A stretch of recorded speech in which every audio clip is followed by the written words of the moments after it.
جب ایک باپ نے اپنی ہی بیٹی کو اپنے گھر سے نکال دیا تو کسی نے یہ نہیں سوچا تھا کہ وہ بیٹی بے قصور تھی، اور جب سچ سامنے آیا تو صرف ایک چیز باقی رہ گئی: پچھتاوا۔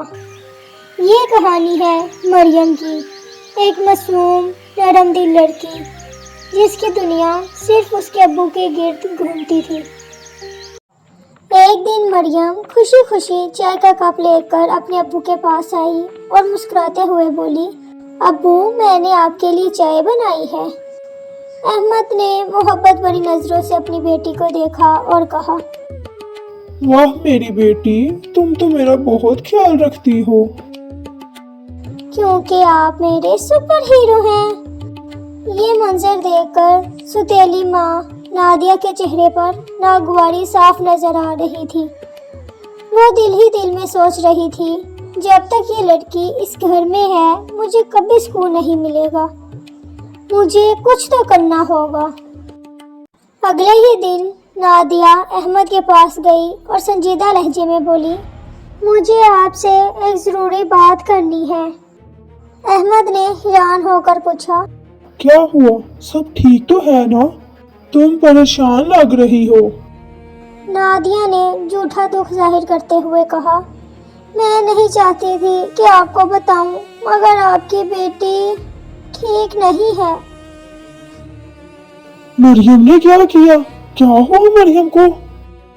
نادیہ نے آہستہ سے کہا: وہ کسی لڑکے سے بات کرتی ہے رات کو۔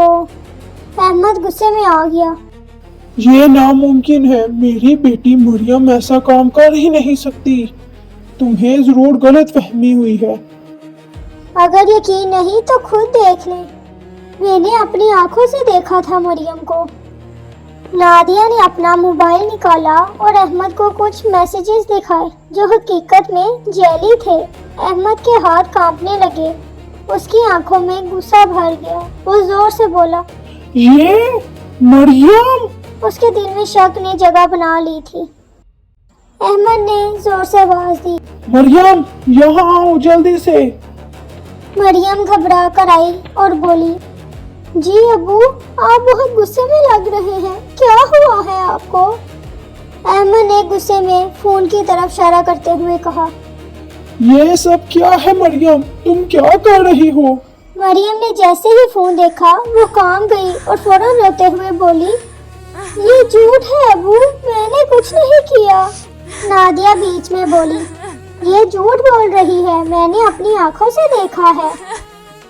آپ جھوٹ بول رہی ہیں، آپ ایسا کیوں کر رہی ہیں میرے ساتھ؟ پلیز آپ ایسا مت کریں۔ بس بہت ہو گیا، اب کوئی نہیں بولے گا۔ کمرے میں خاموشی چھا گئی۔ پھر احمد نے وہ الفاظ کہے جنہوں نے سب کچھ بدل دیا: آج کے بعد تم میری بیٹی نہیں ہو۔ مریم کی دنیا جیسے رک گئی۔ وہ روتے ہوئے بولی: ابو، آپ بھی مجھ پر یقین نہیں کرتے۔ احمد نے دروازے کی طرف اشارہ کرتے ہوئے سخت آواز میں کہا: نکل جاؤ میرے گھر سے اور دوبارہ یہاں نظر مت آنا۔ مریم کے ہاتھ کانپنے لگے، اس کی آنکھوں سے آنسو بہہ رہے تھے۔ وہ دروازے کے باہر آ کر مسلسل کہتی رہی: ابو، دروازہ کھولیں پلیز، میں بے قصور ہوں۔ لیکن اندر مکمل خاموشی تھی، اور پھر اس گھر کے دروازے مریم کے لیے ہمیشہ کے لیے بند ہو گئے۔ رات ہو چکی تھی اور بارش بھی شروع ہو گئی، اور مریم اکیلی ایک پارک میں بیٹھی رو رہی تھی۔ وہ آسمان کی طرف دیکھ کر بولی: یا اللہ، میں نے کیا غلطی کی؟ میرے پاس اب کوئی نہیں ہے، پلیز اللہ میری مدد کریں۔ وہ مکمل طور پر ٹوٹ چکی تھی۔ اچانک ایک بوڑھی عورت وہاں آئی اور کہنے لگی: بیٹی، تم یہاں کیا کر رہی ہو؟ میں شام سے تمہیں اپنے گھر کی کھڑکی سے دیکھ رہی ہوں، تم اپنے گھر کیوں نہیں جا رہی؟ اب تو بارش بھی شروع ہو چکی ہے اور تم رو کیوں رہی ہو؟ میرا کوئی نہیں ہے، میں اکیلی ہوں، نہ میرا کوئی گھر ہے اور نہ ہی میرا کوئی اپنا۔ بیٹی، آج سے میں ہوں، چلو میرے ساتھ میرے گھر۔ مریم نے حیرانی سے اسے دیکھا، لیکن اس کے پاس انکار کی کوئی وجہ نہیں تھی، اس لیے مریم چپ چاپ اس کے ساتھ چل پڑی۔ بوڑھی عورت اسے اپنے چھوٹے سے گھر لے گئی اور مسکرا کر بولی، بیٹی یہ گھر چھوٹا ہے مگر دل بڑا ہے۔ مریم کی آنکھوں میں آنسو آ گئے، وہ بولی، آپ نے مجھے سہارا دیا، اللہ آپ کو خوش رکھے، پتہ نہیں اس بارش میں میرا کیا حال ہوتا اور میں کہاں جاتی۔ وقت گزر گیا، مریم نے ہمت نہیں ہاری، وہ دن رات محنت کرتی رہی، کام بھی کیا اور پڑھائی بھی، لیکن مریم اور اس کے بھائی علی کا رشتہ کبھی نہیں ٹوٹا۔ وہ اکثر قریبی پارک میں ملا کرتے تھے۔ علی تم کیسے ہو؟ میں ٹھیک ہوں آپی، آپ کیسی ہیں؟ ہاں میں بھی ٹھیک ہوں، تم بتاؤ گھر سب کیسے ہیں؟ ابو کیسے ہیں؟ وہ ٹھیک ہیں آپی۔ آپی آپ گھر آ جائیں نا، میرا آپ کے بغیر دل نہیں لگتا۔ نہیں علی، یہ ناممکن ہے، میں واپس نہیں آ سکتی۔ کیوں آپی؟ وہ گھر آپ کے بنا بنجر ہے۔ ایک دن میں آپ کو ضرور گھر میں لے کر جاؤں گا، یہ وعدہ ہے میرا آپ سے۔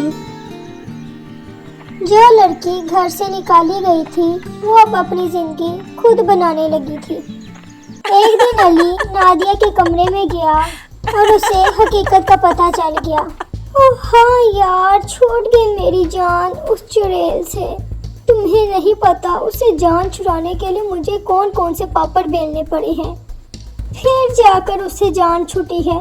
تمہیں پتا ہے میں نے تو اس کی فیک چیٹ بنائی تھی اور اس کو ایسے دکھایا جیسے وہ لڑکوں سے باتیں کرتی ہے، اور نکال دیا میں نے اسے اس کے گھر سے۔ پتا نہیں اب کہاں ہوگی، زندہ بھی ہوگی یا مر گئی ہوگی۔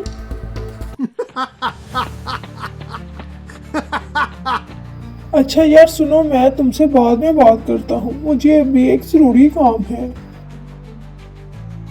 کیا ہوا علی، تم اتنے پریشان کیوں لگ رہے ہو؟ ابو آپ نے بہت بڑی غلطی کی، میری مریم آپی بے قصور ہیں، ان کو اس گھر سے نکالنے کے لیے سازش کی گئی تھی۔ احمد کیا کہہ رہے ہو تم؟ کیا مطلب ہے تمہارا؟ علی نے سب کچھ بتا دیا۔ نادیہ گھبرا کر بولی،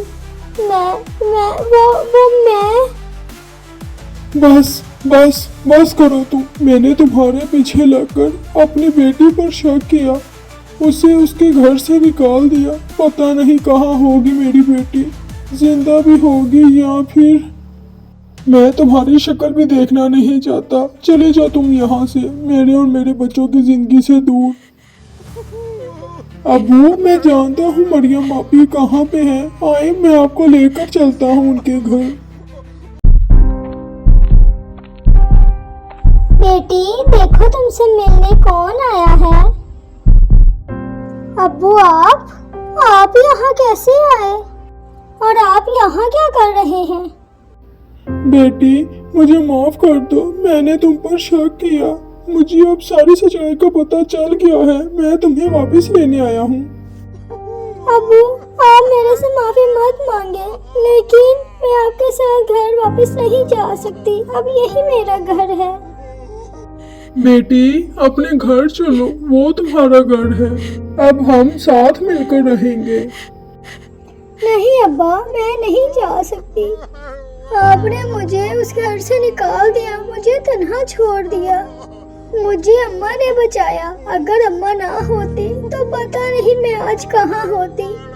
ابھی اماں کو میری ضرورت ہے، اماں بیمار ہیں۔ بیٹی تم میری فکر مت کرو، میں تو بس اپنے دن گن رہی ہوں۔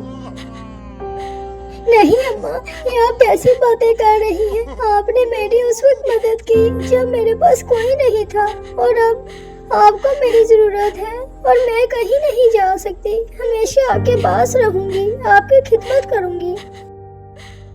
پلیز بیٹی مجھے معاف کر دینا، میں نے تمہارے ساتھ بہت غلط کیا ہے۔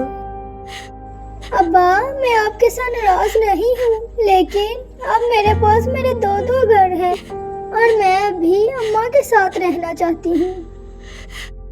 ٹھیک ہے بیٹی، جیسی تمہاری مرضی، لیکن تمہارے لیے اس گھر کے دروازے ہمیشہ کھلے ہیں، تم جب مرضی آ جانا۔ رشتے اعتماد سے بنتے ہیں اور شک سے ٹوٹ جاتے ہیں۔